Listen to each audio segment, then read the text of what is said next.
El siguiente orador. The next speaker is the Prime Minister of Japan, His Excellency, Mr. Yasuhiro Nakasone. I request the Chief of Protocol to escort His Excellency to the rostrum.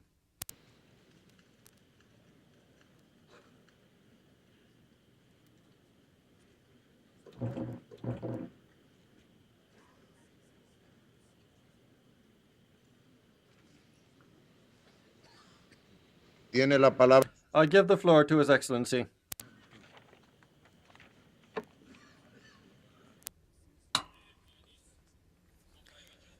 Mr. President,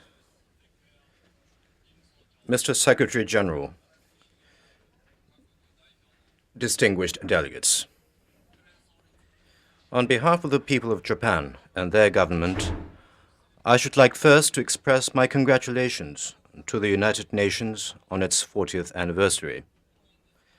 Before beginning my prepared remarks, I should also like to convey my nation's heartfelt sympathies to Mexico. Having experienced severe earthquakes ourselves, we Japanese stand with the people of Mexico in their sorrow and suffering. Mr. President, at the time the United Nations Charter was signed in San Francisco on the 26th of June, 1945, Japan was waging a desperate and lonely war against over 40-odd allied countries. Since the end of that war, Japan has profoundly regretted the ultranationalism and militarism it unleashed, and the untold suffering the war inflicted upon peoples around the world and indeed upon its own people. In seeking to rebuild their homeland, the Japanese people, while respecting their own distinctive traditions and culture, eagerly embraced the universal and fundamental human values, namely freedom, democracy, and human rights, and formulated a new constitution based upon these truths. Japan has vowed to itself and the world to remain a peaceful state, possessing the capability for self-defense only and never again to become a military power. Having suffered the scourge of war and the atomic bomb, the Japanese people will never again permit the revival of militarism on their soil. These basic tenets of Japanese policy are at one with the lofty purposes and principles set forth in the Charter of the United Nations. Japan was admitted to this organization as its 80th member state in December 1956, 11 years after the war's end, and the Japanese flag was at last raised in front of this United Nations headquarters. Mr. President, since joining this organization, Japan has made the United Nations a central pillar of its foreign policy, and it has sought Japanese peace and prosperity within the broader context of global peace and prosperity. Our commitment is evident first in our efforts to promote world peace and disarmament, especially to banish nuclear weapons from this earth.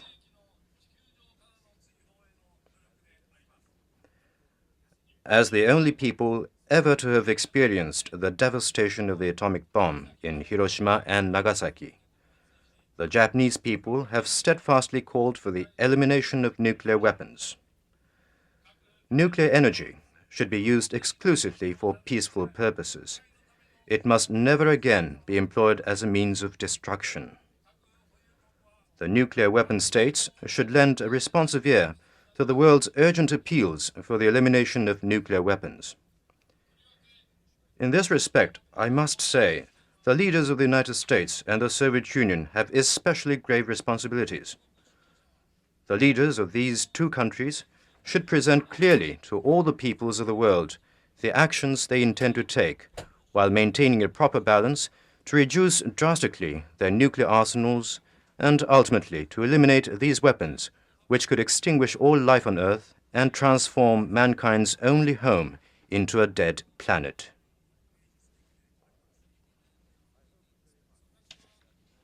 I hope very much that the United States and the Soviet Union will negotiate patiently and earnestly in their ongoing bilateral disarmament talks in Geneva and in their upcoming summit meeting in November, so that all the peoples of the world can be freed from the nuclear threat.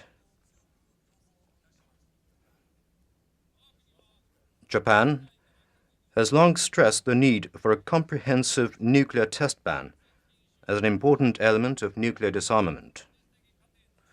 As a practical approach to achieving such a comprehensive test ban, it has proposed a step-by-step formula for steadily reducing the size of nuclear tests. I earnestly hope that this proposal and all other means will be pursued to achieve an effective nuclear test ban. At the same time, Japan sees a clear need to strengthen the NPT regime. I strongly urge all countries that are not yet parties to the Treaty on the Non-Proliferation of Nuclear Weapons to accede to it as soon as possible. The reduction of conventional weapons stockpiles is also essential. The many armed conflicts which are inflicting terrible suffering on people in various regions around the world today are all being fought with conventional weapons. As a nation dedicated to peace, Japan has firmly maintained a general policy of refraining from arms exports. Controlling the transfer of conventional weapons across national borders is essential to prevent the outbreak and escalation of international conflicts. Other major tasks are to ban and eliminate chemical weapons and to prevent an arms race in outer space. The stalemate in arms control and disarmament is basically attributable to the distrust between East and West. It is already 40 years since the wall of distrust, which the Prime Minister of the United Kingdom, Sir Winston Churchill, characterized as the Iron Curtain, became evident, and it is high time that it be completely dismantled. I am also deeply concerned that the regional conflicts raging in the Middle East, Asia, Africa, Central America, and elsewhere might, if left unchecked, trigger a major war. Japan has thus been making an effort to create a climate conducive to the early resolution of these conflicts based on such principles of international law as peaceful coexistence, self-determination of peoples, and non-interference in another state's internal affairs, and in the spirit of good neighborliness and friendship. In Asia, these principles and spirit were embodied in the 10-point Bandung Declaration of 1955. I believe these principles are of universal value for the attainment of justice and equity in international politics. I call strongly for the abolition of apartheid in South Africa. Likewise, Japan hopes that Namibian independence will be achieved without delay in accordance with the relevant Security Council resolutions. Mr. President, Japan's commitment to global peace and prosperity is also evident in its efforts to promote free trade and to cooperate with developing countries. Following the bitter experiences of the 1930s, free trade has been nurtured among nations as a guiding principle for the post-war world economy. Yet, free trade is as fragile as glass. If we do not take care, even the slightest shock may shatter it to bits. Because free trade is premised upon competition, it inevitably inflicts pain on certain industries in every country.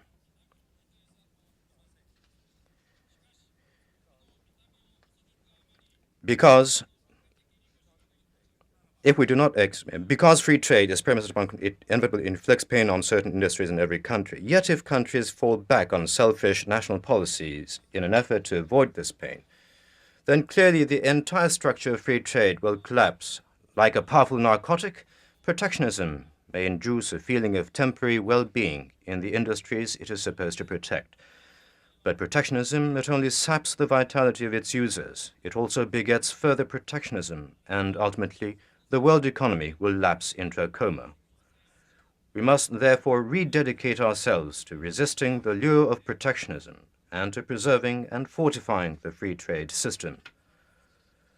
Recognizing the need to match words with deeds, I'm implementing a forceful program to make the Japanese market one of the most open in the world. I've also advocated the start of a new round of multilateral trade negotiations within the GATT framework.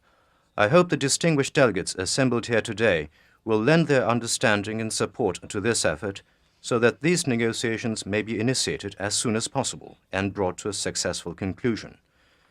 Clearly, progress in the developing countries is indispensable to the sound development of the world economy.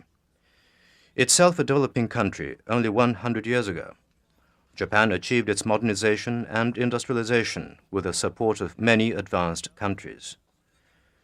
We well understand the aspirations and frustrations of developing countries.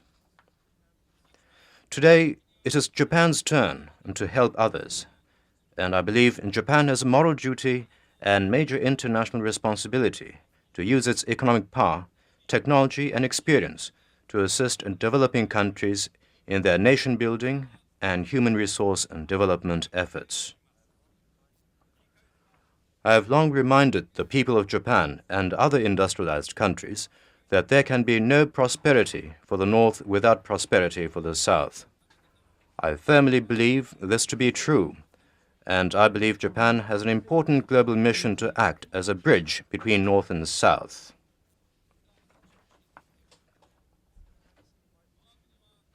Japan has twice implemented programs to double its official development assistance, and the third medium-term program, decided upon just recently, calls for continuing this improvement in our ODA. Under this program, which will go into effect in 1986, Japan will seek to raise its total amount of ODA for the 7 years 1986 through 1992 to over $40 billion, and to make the disbursement level for 1992 double that for 1985.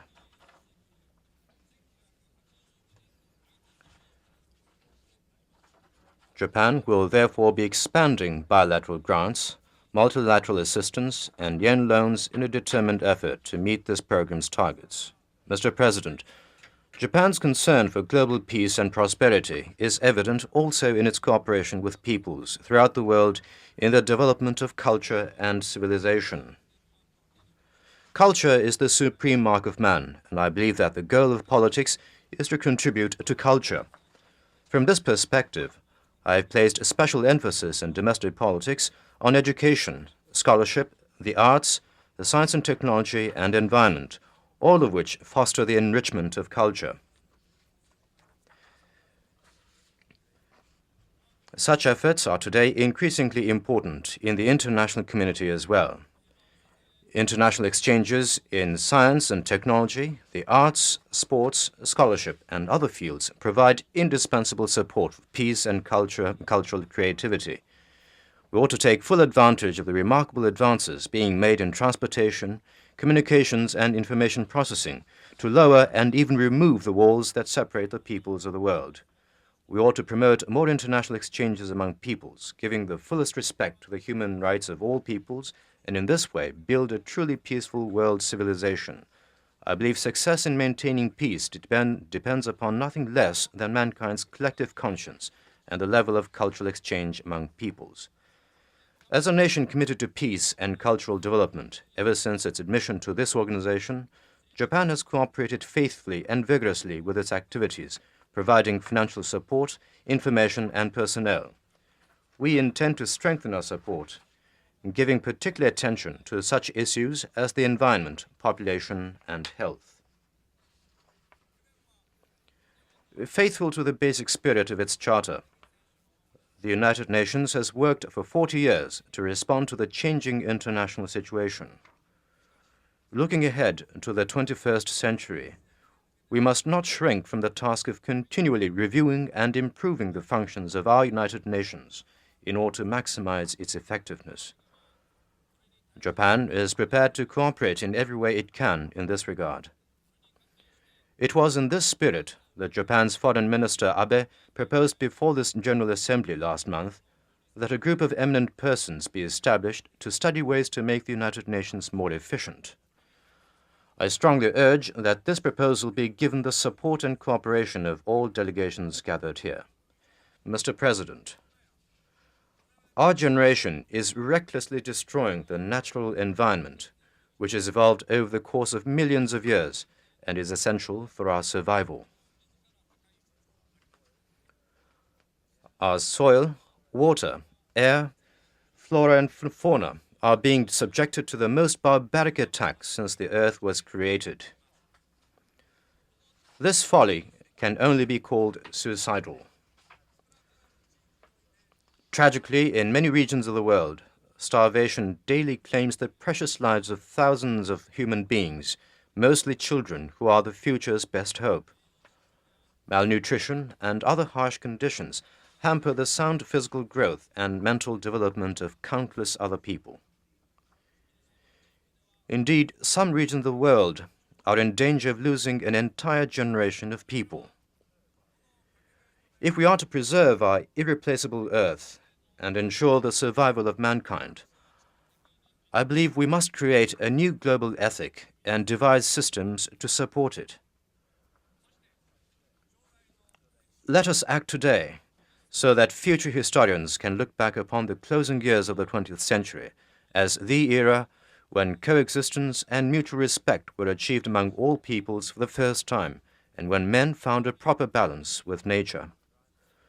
We Japanese derive our beliefs and philosophy from traditions handed down by our ancestors over thousands of years, and from later influences of Confucianism and Buddhism. Basic to our philosophy is the concept that man is born by the grace of the great universe. Japanese poets throughout history have expressed this concept in their poems. In this tradition, I composed this haiku one evening. Afar and above the dark and endless sky, the Milky Way runs toward the place I come from. We Japanese generally believe that the great natural universe is our home and that all living things should coexist in harmony with the natural universe. We believe that all living things, humans, animals, trees and grasses, are essentially brothers and sisters. I doubt that this philosophy is unique to the Japanese. I believe that a better understanding of it could contribute much to the creation of universal values for our international community.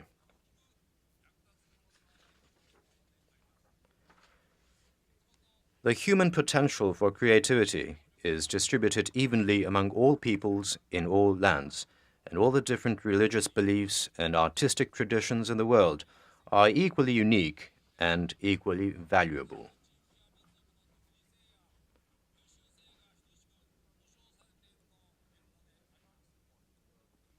The starting point for world peace is, I believe, a recognition of this diversity of human culture and a humble attitude of mutual appreciation and respect. If we can all start with this attitude, then I believe all cultures and civilization in the world will progress, and we can create a new and truly harmonious global civilization for all humanity. Is not the United Nations the perfect vehicle for promoting this mutual appreciation and respect, and for building a new and harmonious civilization for the 21st century? Mr. President, distinguished delegates, next year, Halley's Comet will make its closest approach to the Earth in 76 years. What changes have taken place on Earth since the comet's last approach?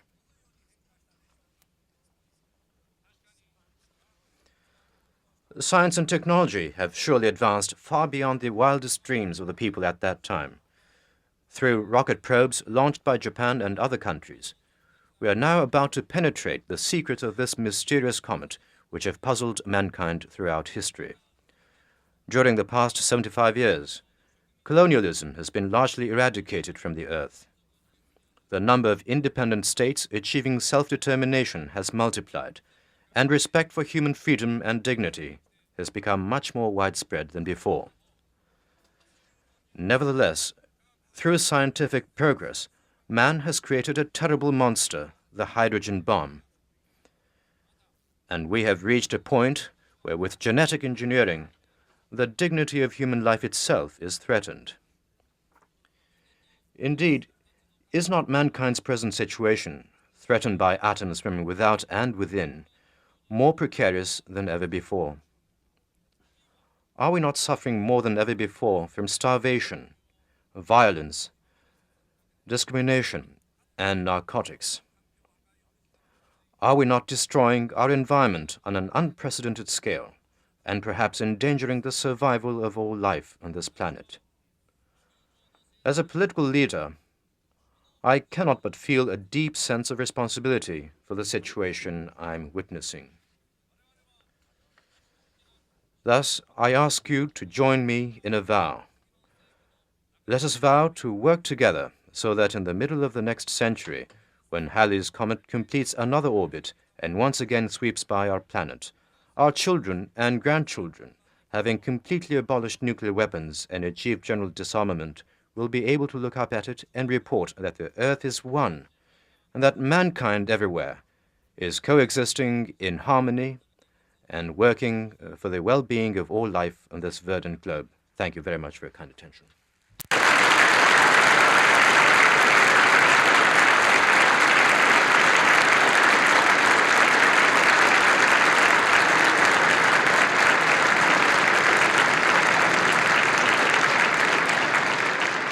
Doy las gracias al I thank the Prime Minister of Japan and request the Chief of Protocol to escort His Excellency.